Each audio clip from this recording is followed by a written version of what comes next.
divine inspiration of prophecy fulfilled.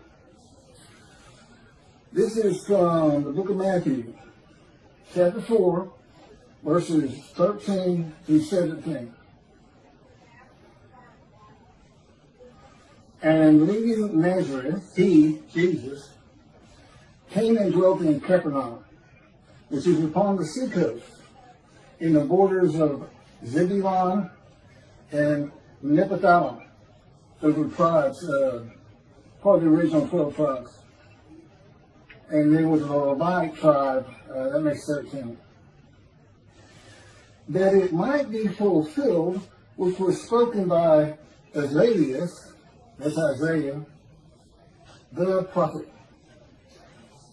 saying, the land of Zebulun and the land of Nephtali, by the way of the sea beyond Jordan, Galilee of the Gentiles. The people which sat in darkness saw great light. And to them which sat in the region and shadow of death, light is sprung up. From that time, Jesus began to preach and to say, repent, for the kingdom of heaven is at hand. That's from Matthew. Now, I want to show you what is happening here. There's no prophecy. There's no prophecy. And Jesus is not in it. It's got nothing to do with Jesus going to live in Capernaum. This is what it's about. It's about the northern kingdom, chapter 8. And then in chapter 9, it's about the southern kingdom. And there's no prophecy in it. And he combined those two. This is what the verse actually says from chapter 8. Verse 23. For if there were to be any break of day for the land which is in straits, okay, Assyria was defeating them and deporting them.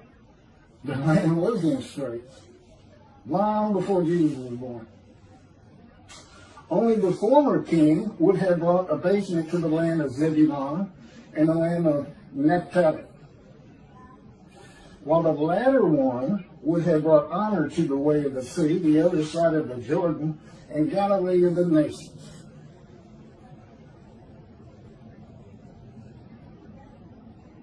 Okay, this is not a prophecy to be fulfilled. It has nothing to do with Jesus.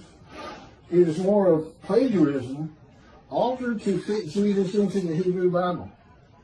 This is a statement in the last verse of chapter 8 concerning the coming defeat of the northern kingdom of Samaria, also called the kingdom of Israel and sometimes Ephraim, by the Assyrians.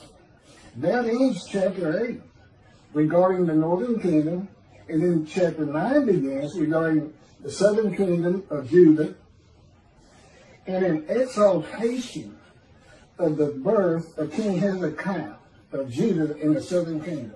That's the great light. And this is how it reads. The people that walked in darkness have seen a brilliant light. On those who dwelt in a land of gloom, light has dawned. You have magnified that nation, have given it great joy. They have rejoiced before you as they rejoice at reaping time, as they exult when dividing the spoil. This is all addressed to God. For the yoke that they bore and the stick on their back, the rod of the taskmaster, you have broken as on the day of Midian. Truly, all of the boots put on to stamp with, and all of the garments donned in infamy have been fed to the flames, devoured by fire. For a child has been born to us, a son has been given us, and authority has settled on his shoulders. This is King Hezekiah. He becomes king. He has been named the mighty God is planning grace, the eternal Father, a peaceable ruler. That's Isaiah chapter 9, verses 1 through 5. This is from 2 Kings, chapter 17, verse 6. In the 9th year of Hoshea, the king of Assyria captured Samaria. He deported the Israelites to Assyria and settled them in Halah, at the river Habor, at the river Gaza, and in the towns of Medea. This would be our land. This is in 2 Kings chapter 17, verses 24 through 35. The king of Assyria brought people from Babylon, Cutha, Ava, Hamath, and Sepharvaim, and he settled them in the towns of Samaria in place of the Israelites. These are imported Gentiles in the northern kingdom. They took possession of Samaria and dwelt in its towns. This is why when the exiles of Babylon and Assyria were released by decree of Cyrus the Great, that they only returned to Judah and Benjamin. Benjamin is where the kings rule from for Judah, and it's considered part of Judah. But that's why they didn't return to the northern kingdom. And from that, somebody decided the northern kingdom tribes must have got lost. No, there was Gentiles here. These Gentiles even tried to stop the building of the second temple. The Isaiah chapter 9, verse 1 is an exaltation of the birth of King Hezekiah of Judah in the southern kingdom, because the Assyrians were now threatening Judah, which is why there was a great exaltation of the birth of Hezekiah. This is not a prophecy of Jesus dwelling in Capernaum, and that a great light has been seen by the people living there with Jesus, beginning the preaching of repentance. Jesus has nothing to do with these verses. It is about kingdoms and kings, defeating and deporting the Jewish people and importing Gentiles to the northern kingdom in chapter 8. And in chapter 9, the hope that the newborn heir to the throne in the southern kingdom of Judah will be a great king, graced by God, to lead Judah as a peaceable ruler in dangerous times. One verse is about the northern kingdom, and the next verse in a new chapter is about the southern kingdom. Nothing about prophecy. These are just an announcements and the states to God. The verses have nothing to do with one another or with Jesus. Verses of the Hebrew Bible, which is the Old Testament and the Holy Bible, lifted out and made a part of the Gospel of Matthew with the words, that it might be fulfilled, which was spoken by Isaiah the prophet. Isaiah didn't make a prophecy.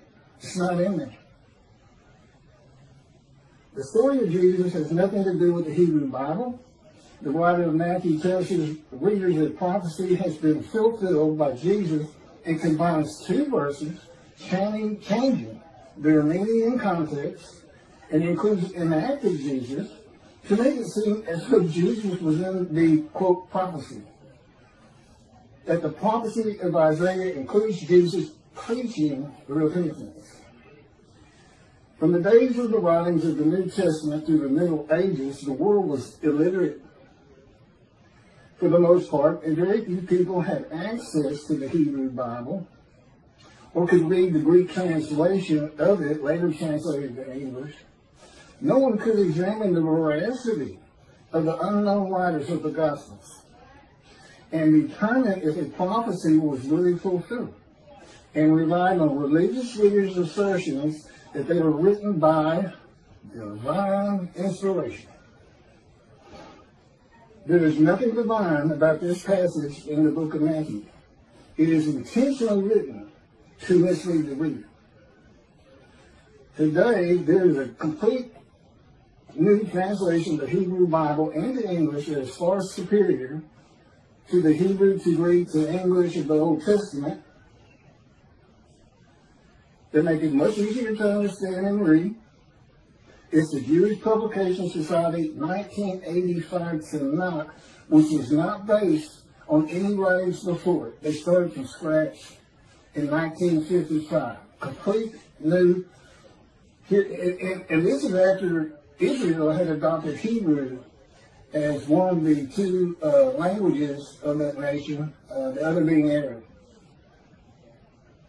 So they spent about 30 years on it. And They had a rabbi from each of the, from Orthodox, Conservative, and Reform, and men who spent their whole life working on translations as professors of college, not very learned men. All Christians have the ability today to see that the story of Jesus has nothing to do with the Hebrew Bible, that the prophecy fulfilled verses of the New Testament, which is full of them, especially Matthew. I challenge anybody, go run down yourself. Usually he doesn't tell you who the prophet is. You have to go find it. And when you find it, you're going to find it's not prophecy, or it's an altar.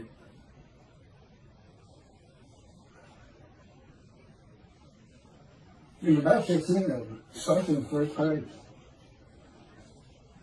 And I'm going to have a video on that real soon in the